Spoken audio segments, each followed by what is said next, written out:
Hi everyone, it's Don and I hope you're having a fantastic day. Well, passengers on the Crown Princess sailing through New Zealand were really in for a scare as they had another incident of a cruise ship tilting on its side and everything going flying.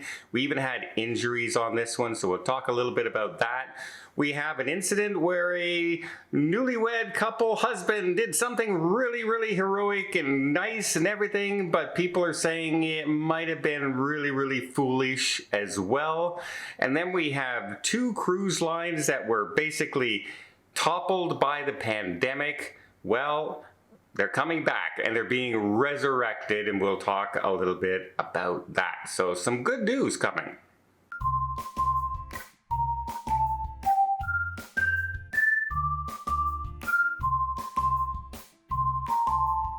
So our first story, the Crown Princess is currently on a 14-day sailing round trip from Sydney, Australia into New Zealand, and it was traveling through Milford Sound, beautiful area of the world to cruise. And during a course change, which means they were, the ship was in the middle of turning, it got struck with high winds and it started tilting. According to the captain, it tilted 14 degrees. Many passengers were knocked to the ground, lots of glass shattered and things tilted, things off the shelves, etc. Apparently there were 13 passengers that had minor injuries during this encounter, as well as 3 crew members needed to have some treatment down in the medical center. The ship quickly uprighted itself with no other issues. We did have the pool on the Lido deck, water spilled out into the buffet area and was quickly cleaned up and reopened. So there was really no long-term effect, shall we say, to damage on the ship other than a lot of shaken up passengers as they experienced the big tilt, which is a scary process. And that's the second one now in 2 months that this has happened to. Let's hope we don't get too many more of these in the future, but wind is a big thing on these big cruise ships, and they get hit on the side. Remember, it's just like a big wall, a big sail, and the wind just hits it and it's got to go somewhere. And so we're having issues like this pop up every once in a while. But good news, everyone was safe and sound. The ship is continuing on its journey. Next, let's talk about a husband who is at a cruise port with his newlywed wife. They had just recently married, and her hat blew into the pier, into the water. Apparently this was a pretty big memento for her. They keep calling it a wedding hat of some sort.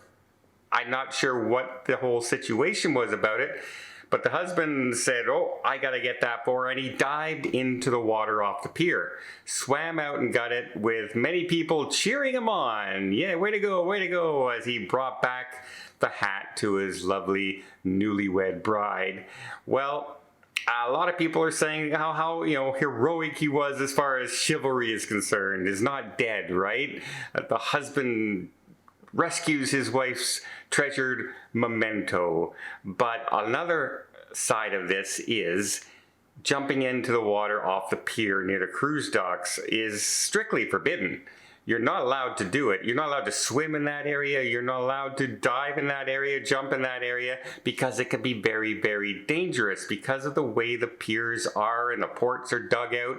It can be very misleading. The water can look pretty calm, but there can be a huge undertow. Not to mention the ships and different things that are traveling in and out of the area. You just never know what can happen, and so it's really strictly forbidden. And a lot of people commented saying, you know what, she probably really likes that hat. However, she'd probably much rather have you around a little longer, because it could have ended tragically. Luckily, it did not. It was just one of those things at a spur of the moment, didn't really think it through, jumped in the water. But yeah, just because the water looks calm doesn't mean it is, because people can be pulled under really quickly with the undertow and the current out to sea before you know it. It is incredible what the ocean can do when you're not expecting it. So yeah, let's let the hat go next time and keep the husband around a little bit longer. So recently, Royal Caribbean and Carnival have changed their minimum age policy for traveling in solo cabins. Previously, you were able to solo cruise if in certain areas of the world if you were 18 and older. Now, it's the legal drinking age of 21, which means a lot of people going for spring break, etc., booking a cabin, you can't go solo if you're under the age of 21. Also, the changes have come now in passengers who are going with you. Previously, if you were 21 years of age, you could have an 18-year-old, a 19-year-old in your cabin with you as an adult. Like, you can book adjoining cabins, you can book them together. Now, you have to have somebody 25 years of age or older, and they have to be a relative or a legal guardian, as opposed to just being a friend. Now, there are some exceptions to this rule. If you're in the military, there's an exception to the rule. You can go if you're 18 and older in the military, both Canadian and US. Also, if you are married at 19 and you're a couple going on a cruise, you can prove that you are legally married, you can book a cruise. So if you're under the age of 21 and you're sailing, I would recommend talking to a travel agent or calling the cruise line directly to make sure that you can actually get on these ships. Because anyone younger than 21 traveling now with Carnival, you have to be with a guardian that is 25 years of age or older, and not just a friend. So you'll want to check that out if you're sailing. It can get very, very confusing these days. Next, we also have 2 cruise lines that went under during the pandemic. That's right, not every cruise line survived. Not every cruise line was huge. And one of the big ones that went under were a couple Asian ones, Star Cruises and Genting Cruise Lines. They went under. If you remember, Disney purchased the World Dream, which was currently being built in Asia, and that became their newest, biggest ship. They got it for a song compared to the actual value that ship was going for.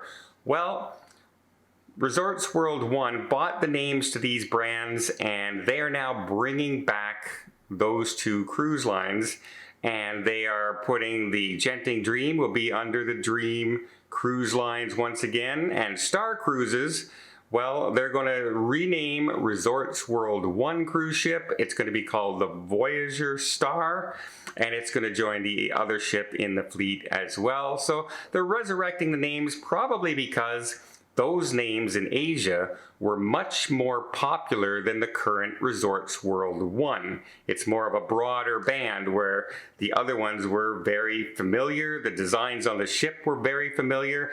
How many North Americans looked at, for instance, the Genting Dream and said, oh, that's a Norwegian cruise ship, just because of the beautiful, colorful, decorative hulls that the ship had? So many people often confuse that with a Norwegian ship. I used to get people messaging me all the time saying, which Norwegian ship is sailing over there? I can't find it on the website. I'm trying to book it. Well, it's because it wasn't Norwegian. It was the Genting Dream. So I'm kind of glad for the people sailing out of Asia who wanted to have their familiar cruise lines back. They're coming back within the next 3 months, and good news for those folks there. All right, let me know what you guys think. I'm very curious. Do you think you have to be 25 years of age or older now to reserve a cabin for somebody who is under the age of 21 sailing with you? You can't be 24? Yikes. It can make for some really interesting trips of people who are in that 22 to 21 dating range. 19 to 21 is not uncommon.